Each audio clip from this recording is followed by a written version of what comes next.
बिस्मिल्लाहिर्रहमानिर्रहीम, अस्सलाम वालेकुम। Welcome to my channel cooking with Nabira. कैसे हैं आप सब? उम्मीद है अपने अपने घरों में खुश होंगे, बाहिफाजत होंगे। आज मैं लेकर आई हूँ भिंडी की बहुत ही मज़ेदार सी यूनिक सी रेसिपी, भिंडी मसाला। इसको बनाना नहायत आसान और कम टाइम में बहुत बन जाती है और जायके में बहुत ही ज़्यादा मज़ेदार होती है। भिंडी ले ली थी मैंने हाफ़ केजी, उसको इस तरह से ऊपर और नीचे से कट कर लिया था वॉश करने के बाद। ठीक हो गया। तेल गरम किया और तेल गरम करने के बाद इसमें मैंने भिंडी डाल दी। सबसे पहले हमें इस भिंडी को फ्राई कर लेना है। फ्राई करने से ये होगा कि इसका जो लेस है वो ख़त्म हो जाएगा और इसका जो जायका है वो भी चेंज होगा फ्राई करने से। थोड़ा सा अच्छा सा जायका हो जाएगा फ्राई करने से। तो तेज़ आंच में हमें इस तरह से इसको फ्राई कर लेना है। इसके फ्राई करने के साथ इसमें अगर चाहें तो आप हरी मिर्चें डाल सकते हैं, छोटी वाली हरी मिर्च या फिर बड़ी हरी मिर्च। मैंने ये 3 बड़ी हरी मिर्चें ली हैं, इनको बीच में से कट मार लगा दिया था।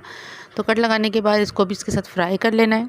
इसको फ्राई करने से ये होगा कि इसमें जो फ्राई की जो खुशबू आती है भिंडी की और फिर हरी मिर्चों की, वो बहुत ही ज़्यादा मज़ेदार होती है। इससे ये होता है कि आपकी रेसिपी की अहमियत और ज़्यादा बढ़ जाती है, आपकी रेसिपी की जायका बढ़ जाता है, खुशबू बढ़ जाता है। तो 3 से 4 मिनट लगे थे मुझे इसको फ्राई करने में। तेज़ आंच में फ्राई करना है, मुस्तकिल इसको चम्मच चलाते रहना है ताकि भिंडी बहुत ज़्यादा ओवर कुक ना हो। ओवर कुक नहीं करना, मुझे हाफ़ कुक ही करना है और हल्की हल्की सी भिंडी को फ्राई कर लेना है, ब्राउन कर लेना है, लाइट सा बिल्कुल हल्का सा कलर आना आना चाहिए, बस इतना। और आपको अंदाज़ा हो जाएगा कि इसका लेस ख़त्म हो गया है। तो बस हम भिंडियों को फिर डिश में निकाल देंगे अलहदा करके। तेल अपने हिसाब से आप डालें, जितना आप डालते हैं, आधा कप या आधे कप से थोड़ा सा ज़्यादा मैंने तेल डाला था। अब मैं इस भिंडी को जो फ्राई करके निकाल दूँगी तो आप देखेंगे तेल बहुत कम बचा है। लेकिन आप भिंडी को भी देख लें कि भिंडी में अच्छा खासा तेल अभी है मौजूद। तो मैं तेल इसमें मज़ीद ऐड नहीं करूँगी, मैं इसी में ही अपनी प्याज गोल्डन ब्राउन कर लूँगी, क्योंकि जब मैं वापस भिंडियों को ऐड करूँगी तो वो तेल फिर से सामने आएगा। ठीक हो गया। ये एक थोड़ी बड़े साइज़ की मैंने प्याज ले ली है। जिन लोगों को इशू होता है कि उनका मसाला जो है बहुत अच्छा सा पेस्ट नहीं बनता है, तो आज वो मेरी रेसिपी पूरी देखें। इंशाल्लाह ताला आज के बाद आपका जो ग्रेवी है, मसाला है, वो बहुत अच्छा स्मूथ सा पेस्ट बनेगा बिना ग्राइंडर करे। बहुत से लोग मसाले को भूनने के बाद वो ग्राइंडर कर देते हैं, तो ये मेरी रेसिपी के बाद आपको ग्राइंडर करने की ज़रूरत नहीं पड़ेगी। प्याज हमारी गोल्डन ब्राउन हो गई तो उसमें हाफ़ चम्मच में अदरक लहसुन का पेस्ट डाल दिया था।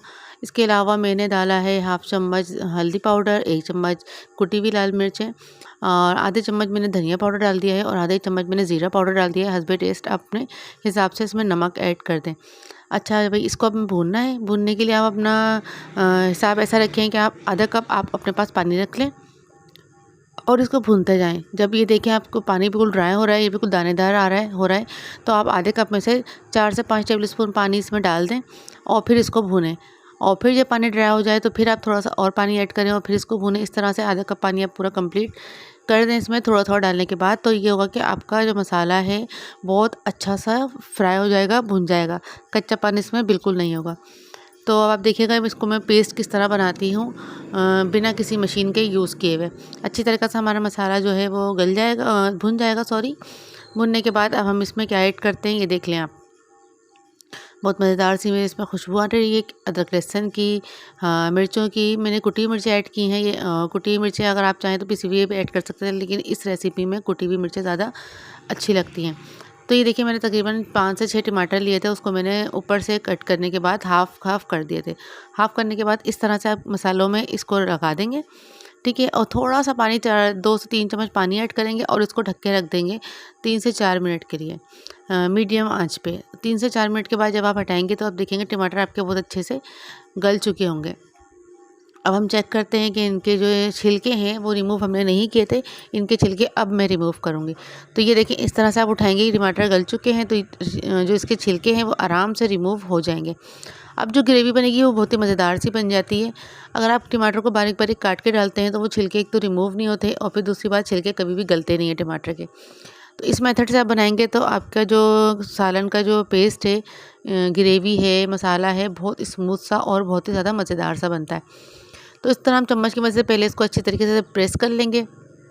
अगर आपके पास मैशर है तो आप मैशर से अच्छी तरीके से इसको मैश कर लें। और इन सब प्रोसेस में आपका जो चूल्हा है वो ऑन ही रहेगा, चूल्हा ऑफ हम नहीं करेंगे, बस हम लो फ्लेम कर देंगे। तो ये देखिए मैशर से मैंने इसको स्मैश करा है, तो कितना मज़ेदार सा मेरा फ़ाइन सा भी आपको दिखाती हूँ मैं पेस्ट। ये देखिए मेरा स्पून कहाँ है, बिस्मिल्लाह।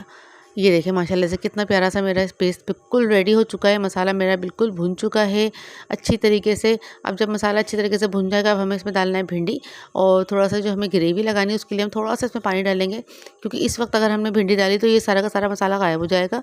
तो इसमें मैं आधा गिलास मैंने इसमें पानी ऐड किया था। आधा गिलास पानी ऐड करने के बाद इसको अच्छी तरीके से बॉयल आने देंगे आप। ये देखिए आधा गिलास मैंने पानी डाल दिया है। आप अपने हिसाब से पानी डालें कि आपको कितना ग्रेवी चाहिए या नहीं चाहिए, या सिर्फ और सिर्फ मसाले में ही भिंडी चाहिए। तो मुझे इतना चाहिए था कि चावल से और रोटी दोनों से ये खा लिया जाए। और वैसे भी ये पानी है ये सारा गायब हो जाएगा। अभी आप देखेंगे भिंडी जाते ही भिंडी जो है पानी सोख लेगी और थोड़ा सा मसाला ही बचेगा। तो ये पानी हमारा बॉयल होने लग गया है मसाले का। अब हम इसमें डाल देंगे अपनी फ्राई की हुई भिंडी, और भिंडी जो है हमारी हाफ़ कुक हो चुकी है। इस मसाले में जाने के बाद ज़्यादा से ज़्यादा 5 से 6 मिनट हम इसको कुक करेंगे और हमारी भिंडी बिल्कुल रेडी हो जाएगी। तो सारी भिंडियों को इसमें ट्रांसफ़र कर दें और अच्छी तरीके से इसको मिक्स करें। इस वक्त अगर आप चाहें तो कड़ी पत्ता भी इसमें ऐड कर सकते हैं, उससे भी इसका जायका, इसका फ्लेवर बहुत ही ज़्यादा मज़े का आ जाता है। इसको मिक्स करने के बाद बस अब हम इसको ढक देंगे 2 से 3 मिनट के लिए, क्योंकि हमारी भिंडी हाफ़ कुक है, वो हाफ़ कुक जो रह गई है वो भी अब कुक हो जाएगी। तो इसको अब मैं ढक देती हूँ। उससे पहले मैंने इसमें थोड़ा सा हरा धनिया डाल दिया है। अगर आप चाहें तो हरा धनिया के साथ थोड़ी सी मिर्चें भी कुटी हुई, या फिर हरी मिर्चें वो आप इसमें ऊपर से डाल सकते हैं फ्लेवर के लिए। लेकिन मुझे इतना ज़्यादा स्पाइसी नहीं चाहिए था, तो मैंने बस और कुछ नहीं डाला है। तो ये देखिए माशाल्लाह से मेरी भिंडी बिल्कुल रेडी हो चुकी है, दम लग चुकी है। हरे धनिया की बहुत ही मज़ेदार से खुशबू आ रही है, और मैंने इतना ग्रेवी रखा है इसमें। ये देखें अभी जो ये ठंडा होगा उसके बाद ये ग्रेवी और ज़्यादा कम हो जाएगी, ये भी नहीं नज़र आएगी।